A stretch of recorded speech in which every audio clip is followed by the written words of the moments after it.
Hello everyone and welcome to the Regulatory Compliance International webinar series. My name is Divika Kapoor and thank you for taking out the time to engage with this webinar today. And today we'll be having compliance conversations with Dominic Wai, partner at ONC Lawyers in Hong Kong. Dominic is our legal expert for the anti-money laundering and counter-financing of terrorism module being developed for Hong Kong. So today, we will be going through the LexisNexis Regulatory Compliance product. Our legal expert will introduce himself.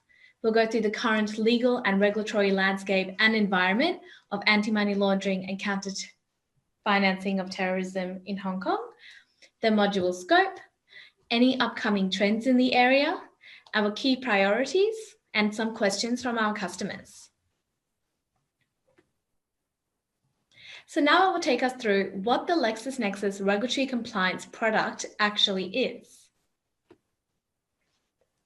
LexisNexis is a leading global provider of legal, regulatory, and business information and analytics that help professional customers make more informed decisions, increase productivity, and serve their clients better. Our regulatory compliance product is a legal obligations register and an alerting solution that combines regulatory content with technology to empower you to take control of your compliance obligations. To develop these modules, we will use leading legal and industry experts to provide a practical, plain language interpretation of all of the relevant legislative and regulatory materials so that you don't have to. We are currently rolling out the financial crime modules, anti-bribery and corruption, anti-money laundering, privacy, and cybersecurity across several jurisdictions, including China, Hong Kong, Japan, United States, United Kingdom, and Singapore, with additional modules available in Australia and in New Zealand. And all the modules being developed in China and Japan are available in Chinese, Japanese, and English. So now I'd like to hand it over to our legal expert, Dominic Wai. Thank you so much for joining us today. Could you please give us an introduction on your background and your expertise? Thank you, Divika. I have been a lawyer for over 20 years, and my main practice is in litigation, compliance, and regulatory matters. For the last few years, we have done a lot of matters on two fronts concerning AML.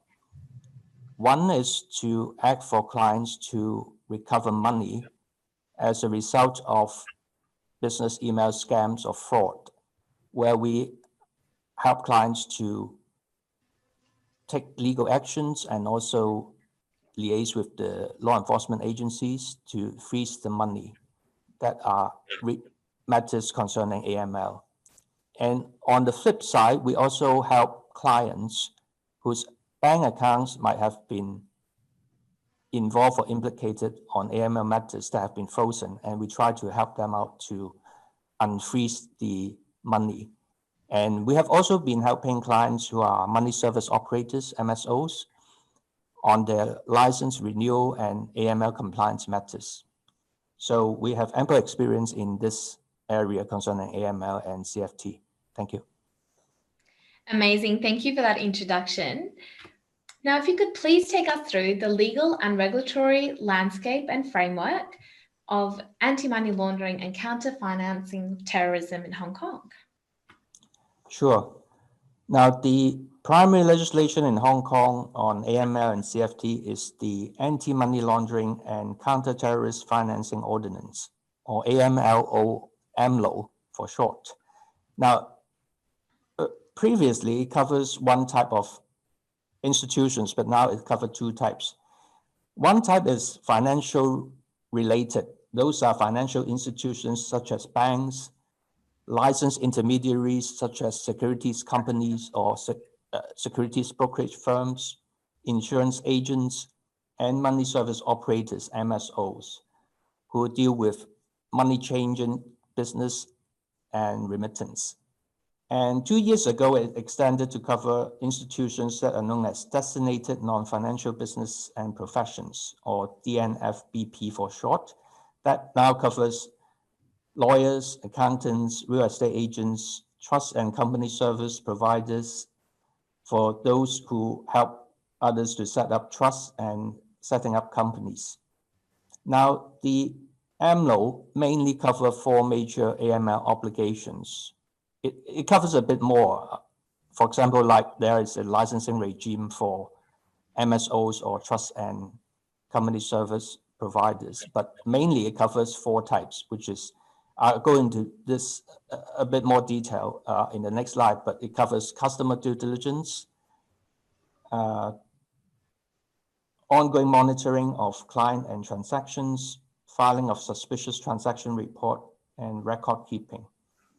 Now, it also covers the regulators of those institutions that I mentioned, the 2 types, financial institutions and also the DNFBP. They also issue some guidelines that help the institutions to comply. Now, the landscape is that under AMLO, it covers mainly CDD. When the client is on board the company, then the company should take measures to identify and verify the identity of the customer. Now, if the customer is a corporation, then it needs to verify the beneficial owners of the company.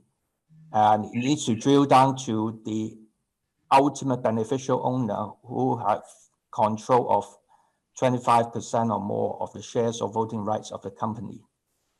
And for some customers, they might need to take a so-called enhanced due diligence measures.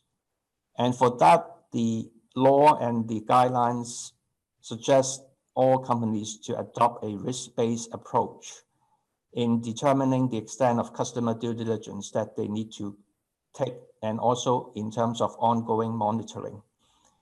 For example, the companies that are covered by AMLO would need to consider whether certain customers might be coming from or in connection with high-risk jurisdictions. There are countries in the world that fall under certain sanctions regime. And also the customers themselves, if they are individuals, whether they are politically exposed persons, PEPs. So the covered institutions would need to take risk assessment and consider whether the customer is of high or low risk. Based on this assessment, then the company would need to either take more due diligence checking, or they might need to consider whether they should accept the customer.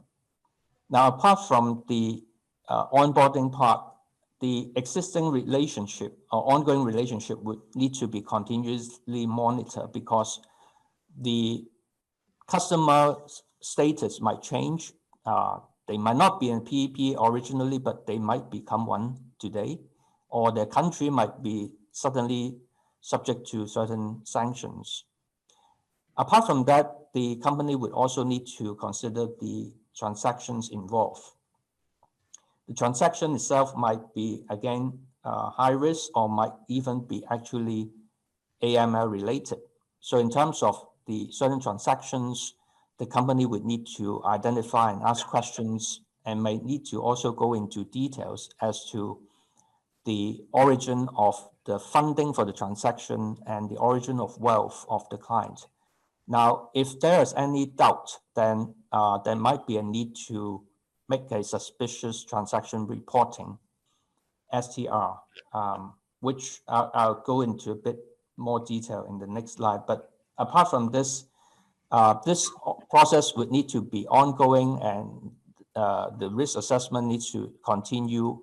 And apart from that, there would also be the need for record keeping for a number of years of certain records. And also, there needs to be staff training for the staff to make sure that the staff knows about these AML requirements. So the current module would also be useful in terms of staff training for staff to understand all these requirements. Perhaps we can, yes, thank you. The other main legislation is the Organized and Serious Crimes Ordinance, or OSCO for short. And there are some other similar ordinances with similar wordings. This is important because this ordinance creates two main offenses that relates to AML. One is the offense of money laundering in relation to proceeds of crime. Now, if a person deals with crime proceeds, then that is an offense. And it also creates a positive obligation to disclose any suspicious property to an authorized officer. So that is why in the last slide I mentioned about under AMLO, certain circumstances, you might need to consider filing the suspicious transaction report. Now, this also, apart from the positive obligation, this also gives anyone who might need to deal with certain property or transactions a defense. If they make the report and disclosure and the relevant authorities confirm that there is no problem to proceed with the transaction, then that is a defense with respect to any AML allegations. So with this regime, there's also a so-called no consent regime that would be able to indirectly freeze certain bank accounts if any assets or money in a bank account is suspected to be crime proceeds.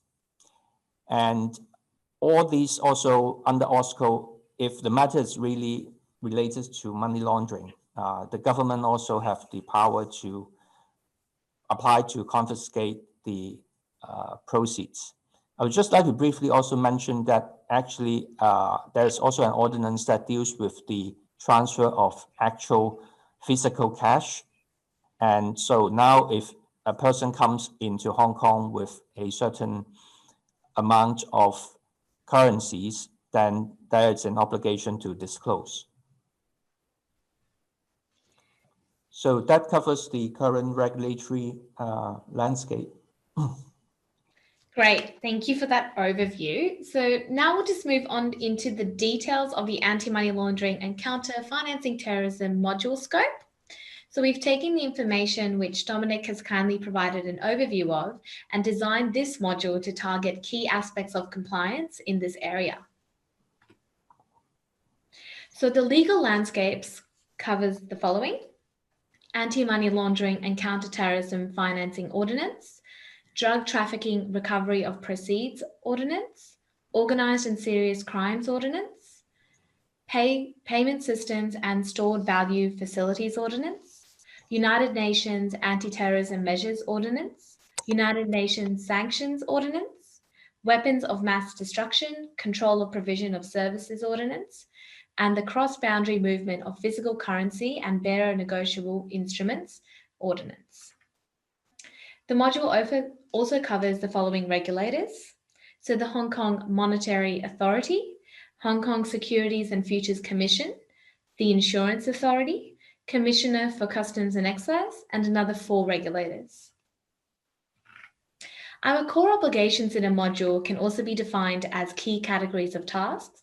And in this module, we have an overview, the requirement for AML-CFT risk-based assessment, AML-CFT systems for designated non-financial businesses and professions, customer due diligence requirements, simplified customer due diligence in low-risk cases, enhanced due diligence measures in high-risk cases, ongoing monitoring of CDD, prohibition on terrorist financing, financial sanctions and profiliation financing, reporting suspicious transaction and responding to law enforcement requests, record keeping, staff training, wire transfers, correspondent banking relationship, and establish private banking CDD. Now back to you, Dominic. Are there any new trends in AML-CFT in Hong Kong? Thank you. I would like to highlight a few new trends. One is the Hong Kong National Security Law, which is enacted in July 2020, and it created 4 new national security offenses. Now, it also gives the police power to freeze accounts and assets that are related to national security law offenses for up to 2 years. And same as the originally existed AMLO, it also created a positive obligation to disclose knowledge or suspicion of NSL offense. And actually, the Hong Kong Monetary Authority advised banks to file suspicious transaction report for dealings that may be related to violations of the HK NSL, which is on top of already their obligations to do so under AMLO and OSCO. So there are more burdens on banks, but actually not just banks, because this ordinance applies to all. And the second new trends I want to mention is the Securities and Futures Commission AML-CFT consultation. So there are proposals to amend the guidelines to ensure that the industry players adopt a risk-based approach to AML and CFT measures, and also make the enforcement and compliance to be in line with latest international standards for AML measures. So if you are in securities business industry, then there might be more requirements to combat money laundering and terrorist financing coming.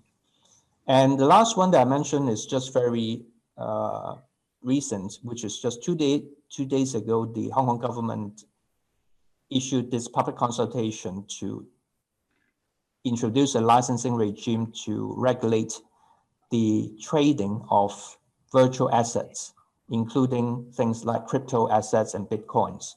So there have been recommendations by the Financial Action Task Force to ensure that the combat against money laundering will include also digital assets. So there is this consultation paper to introduce a licensing regime for these crypto exchange platforms. So any person seeking to conduct the business of virtual assets trading platforms in Hong Kong may be required, if the law passes in the future, to apply for license from the SFC.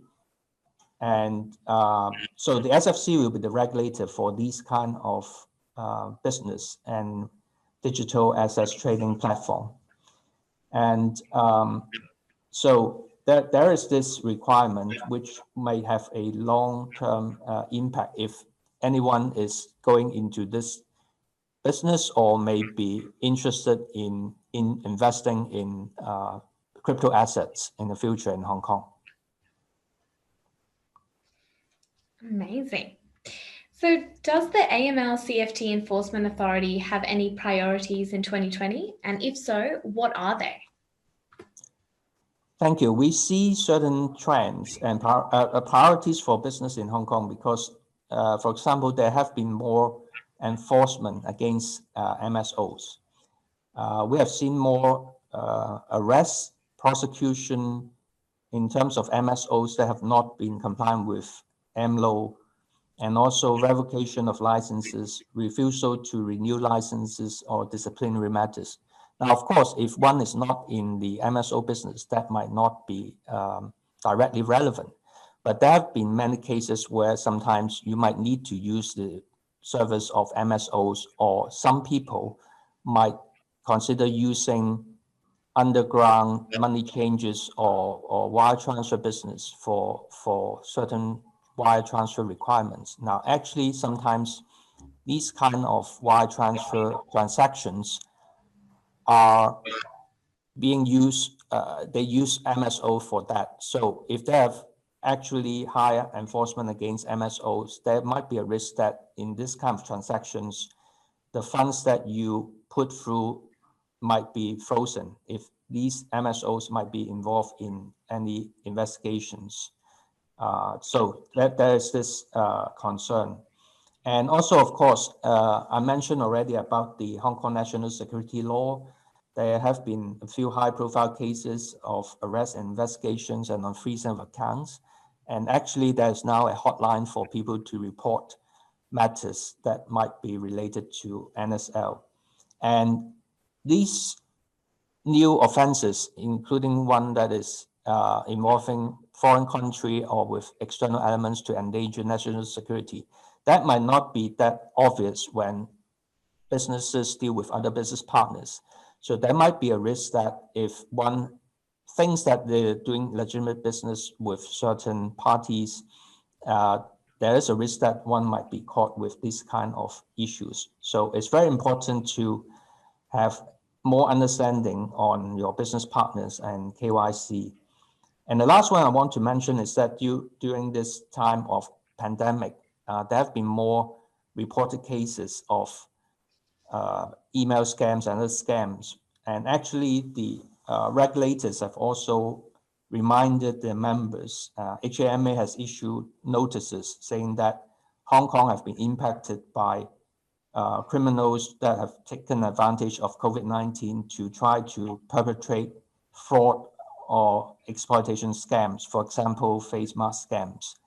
So there would be more joint efforts to try to curb this during this time. And so if one is into business where you might see new business opportunities, one needs to be very careful whether that might be actually a scam and try to avoid being caught into this kind of issues and where the bank accounts might be frozen due to this kind of AML related investigations. So those are the few key priorities I want to highlight. Fantastic. So now just to wrap up, we do have some questions from our customers.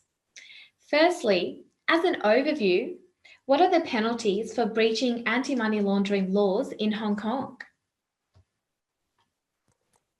Under I will talk about AMLO first. Under AMLO, if a person who is working for a covered institution knowingly contravenes a specified provision of AMLO, then the maximum term of imprisonment is 2 years and a fine of Hong Kong dollar 1 million.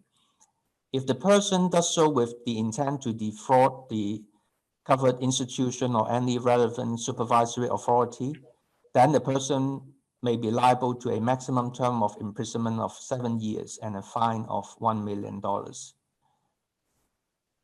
So these kind of criminal actions are resolved and settled through the judicial process. Apart from that, the relevant authorities that administer AMLO might have power to take disciplinary actions against institutions covered by AMLO. These actions include public reprimands, orders to take remedial actions, and orders to pay pecuniary penalties up to Hong Kong dollars 10 million, or 3 times the amount of profit gained or the cost avoided as a result of the contravention. Now, the other main legislation I mentioned, OSCO, which applies not only to banks, but everyone. There are 2 main offenses. One is the positive obligation to report. So failure to report, the maximum sentence is imprisonment of 3 months and a possible fine of Hong Kong dollars 50,000. And if one is dealing with property, that is quite a serious offense. If it is a serious offense under indictment, then the maximum imprisonment of 14 years and a fine of $5 million. For the lesser account of summary offense, then the maximum sentence is 3 years and a fine of Hong Kong dollars 500,000. Wow. Okay. So what are some of the key compliance issues for organizations in this area?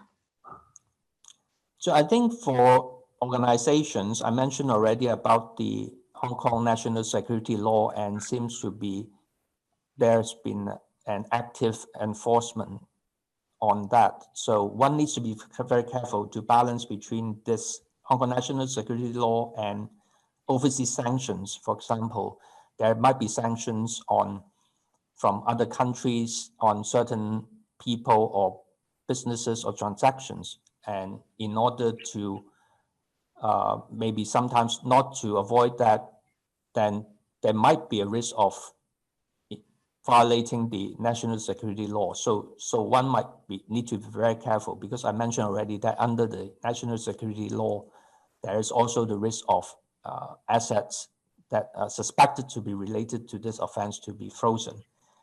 And of course, the other thing I want to mention is that during this time of the pandemic still continuing and the economy of a lot of places are not good.